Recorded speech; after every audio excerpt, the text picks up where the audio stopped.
मान लो त हार है, लेकिन ठान लो त जीत जरूर हो जाते। है ना कमाल की बात।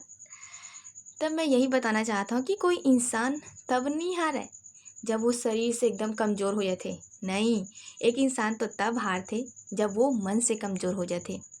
तो जब भी कोई समस्या आए तो हमला एकदम खास ख्याल रखना है कि हमला कमज़ोर नहीं होना है, बस हमला हौसला दिखाना है। और वैसे भी समस्या कोई भी रहा है, हमार हौसला से बड़े नहीं रहा है, बस हमला वो समय धैर्य रखे के ज़रूरत रहते और हिम्मत रखे के।